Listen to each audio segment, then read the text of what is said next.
Let me guess, you probably clicked on this video because you're tired of seeing your reading score getting killed by these seemingly impossible vocab questions. Well, don't worry, this video is just for you. I'm a 1600 scorer, and today I'm going to be going over real SAT vocab questions and the best strategies and tips to make sure you never miss an SAT vocab question again. Okay, starting off with question 1. It's on the simpler side of things, so tune in until the end of the video to go over some of the hardest vocab questions I've ever seen. Alright, so before you do anything with these kinds of questions, read the passages in their entirety. A lot of people say it's enough to read the sentence before and after the blank, but especially in situations where you don't know what the word means, you need all the context you can get. College Board knows you won't know all the words, so in almost every passage there's a synonym or some sort of indicator that aligns with the right answer choice. And they also give you enough context to refute incorrect answer choices, so be sure to use that context as well. And the approach I use is treat the passages like you would in a reading question. That is to say, read them slowly and in detail. So what I like to do is put a little note next to each sentence or major area of the paragraph you've read.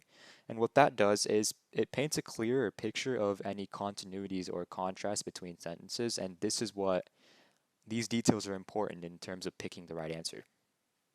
Okay, so now that you understand the general approach, let's dive into the first question. So, despite stated claims of global relevance, much major research on income inequality performed in the 2010s suffered from a myopic focus on a few countries in North America and Western Europe, partly due to limited data availability. Researchers would later blank the shortcoming after gaining new access to administrative records located in nations in Asia, such as India, and Eastern Europe, such as Poland. And which choice completes the text with the most logical and precise word or phrase? So before we even look at the answer choices, let's just try to understand the passage. So despite stated claims of global relevance, um, much major research on income inequality performed in the 2010s suffered from a myopic focus on a few countries in North America and Western Europe, and that's because of limited data availability. So what they're saying is some people have claimed that something is globally relevant, and that is, in this case, income inequality. But we see the word despite right here in the first word is despite. So that means they are contradicting this claim of global relevance. And how are they contradicting that? They're saying that this research suffers from a myopic focus. Now, even if you don't know what the word myopic means, the words right next to it say a few countries. So that means the research is very narrow in scope. You're only analyzing a few countries and their records. And that's why the focus is myopic. And this is complemented by limited data availability. So the next part, researchers would later blank the shortcoming after gaining new access to administrative records located in nations in Asia and Eastern Europe. So whatever is going on here, you're getting more access to new records. And what this does is it broadens the scope of the research because you have access to more records from more countries. And so what does that do? That supports the initial claim of global relevance because, again, you have more records. And what that does is it kind of overcomes this shortcoming that we have mentioned right here of limited data availability. It mitigates that issue because now you have more data. So there's a contrast between the first and two sentences. Okay, so now that we understand what the passage is looking for, we can make a keyword that we think would be a best fit for this blank. So what does this data do? It helps you overcome this limited data availability, right? So I think that's a great word, and we want to look for a synonym of this word to pick as our answer choice. Now this doesn't work in all cases, but in most cases it does. Okay, so now, again, before you even look at the answer choices, just know what words you know and you don't know. So you probably know what sanction means, and you probably know what rationalize means, and you may not know what postulate and ameliorate mean. Okay, so to sanction something, it means to like approve or punish something, and that depends on the context. So a government could sanction a loan, or a person could sanction a loan, right? But that doesn't really fit with the word overcome. You're not sanctioning anything, right? So we can eliminate that.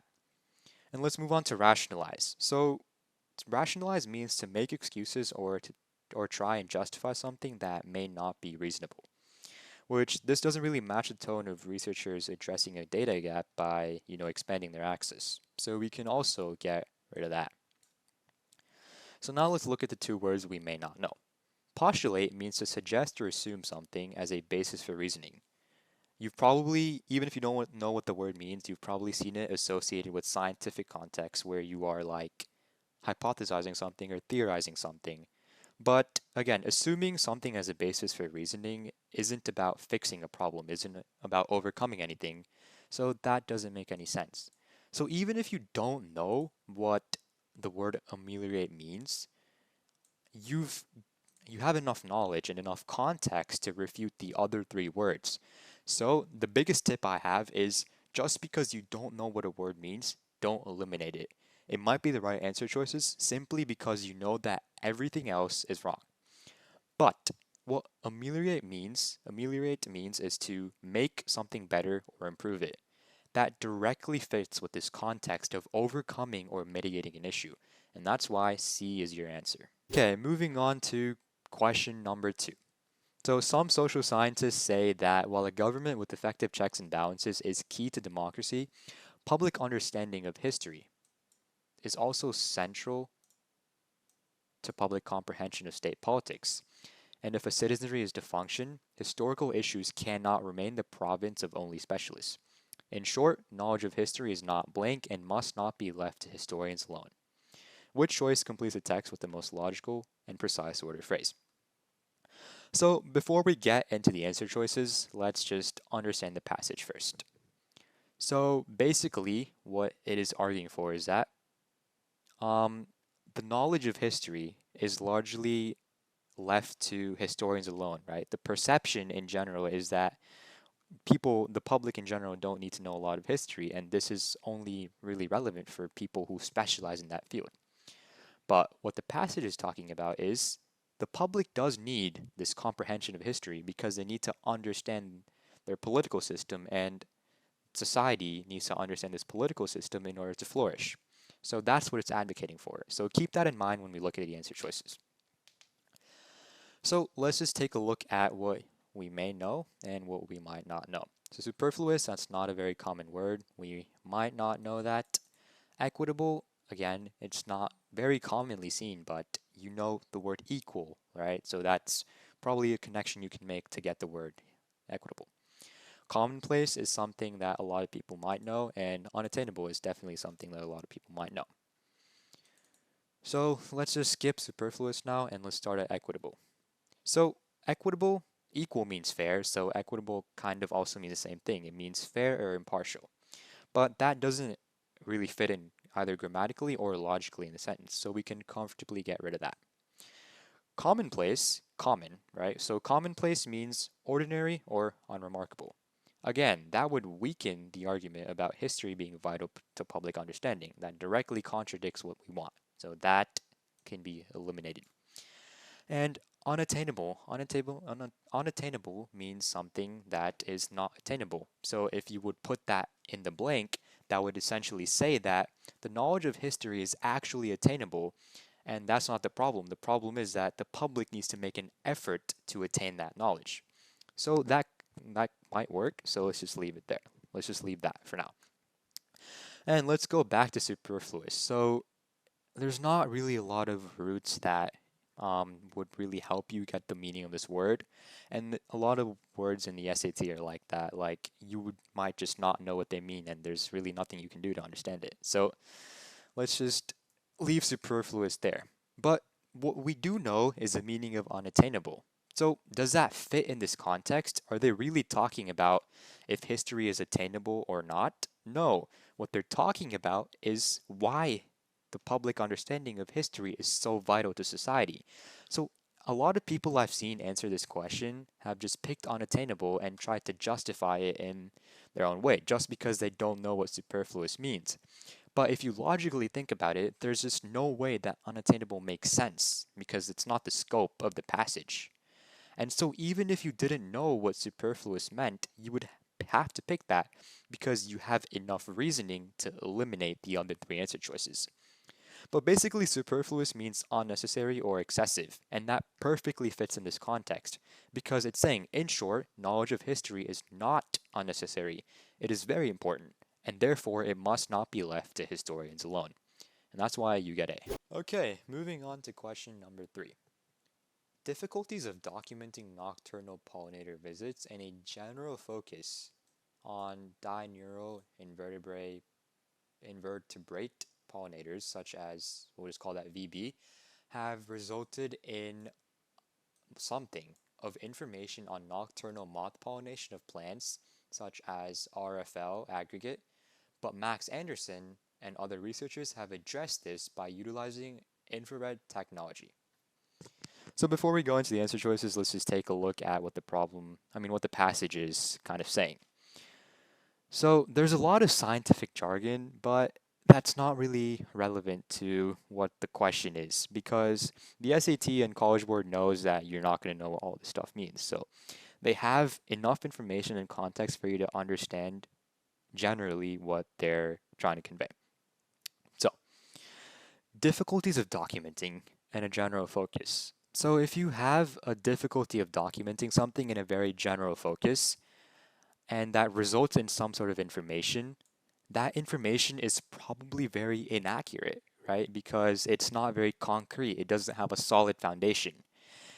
And it could also mean if you have difficulty documenting something and you have a general focus, that could mean that you don't even have enough information, like you just can't gather it because there's just not enough resources for you to do so. So, this is the problem right now.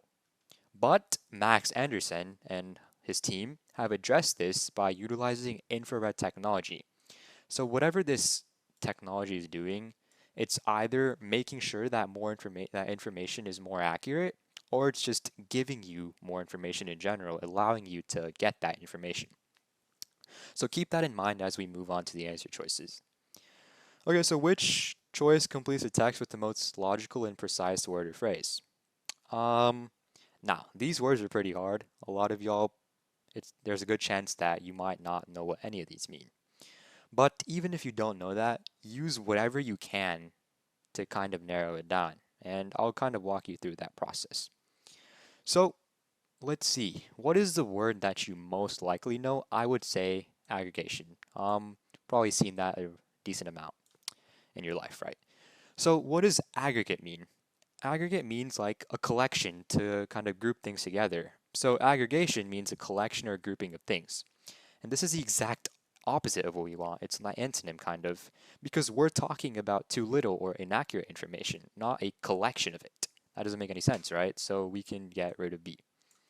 And then dearth and dissonance and abatement. Some pretty hard words, but let's see if we know any relevant or similar words, right? Let's start off with dissonance. So, okay. You might not know what the word means, but dis. You've seen this prefix a lot in words like disturb or dislike or discomfort. And what dis, you might think of dis as meaning not or against. Okay. And now sonance, right? It might remind you of the word resonance or sound, right? And what resonance is, if it's very like reverberating, it's very deep, it's very full. So now you put two and two together. Dis means not or against, and resonance and sonance kind of means like a lot of sound, full of sound, and it's very deep. So that is kind of suggesting some sort of like conflict or clash, right? It's not suggesting anything about how much information you have or how accurate your information is. It's just talking about more of a conflict or a clash between two concepts. So that doesn't really make sense. It doesn't really fit as an answer choice. So we can get rid of that. And if you know what dissonance means, it just basically means a lack of harmony, often in like sound or ideas. And that harmony isn't really what we're talking about here. So we can get rid of that. Okay, now let's talk about an abatement, right? You might recognize ment, which is a noun, and you could probably guess it means some kind of reduction, right? To abate, like abate means a reduction or lessening of something. usually something bad like noise or pollution. But we're not talking about information being reduced here. We are talking about just a general lack of it or lack of accurate information. And so that's why we can eliminate A. But that's more if you know the word. Let's just say you don't know what the word means, and let's move on to dirt. So what does dirt sound like? It sounds like death, right? So looking at the difference in tonality between these two words, abatement sounds really negative, but dirt sounds extremely negative. It sounds very, very negative. And that's kind of the context this passage is describing, because there's just so much difficulty in documenting right information that there's just such a lack of information, almost like it's just dead. There's just no information for you to go around, and this is what Max Anderson is solving. So that is kind of what this context is describing. And so in these kinds of extreme situations, the right answer is probably going to be the one that sounds a lot more extreme, and in this case, it's dirt. So what dearth means is a scarcity or lack of something, and this is exactly what the sentence is implying. So that's another way you can get dearth as your answer choice, but yeah, so even if you don't know what the word means, try to just think of similar words, try to think of the tone, try to think of things like that. And what that does is it walks you through the process. And you're probably only going to encounter one of these kinds of questions in like the 7 or 8 you're going to see. So it is okay to spend that time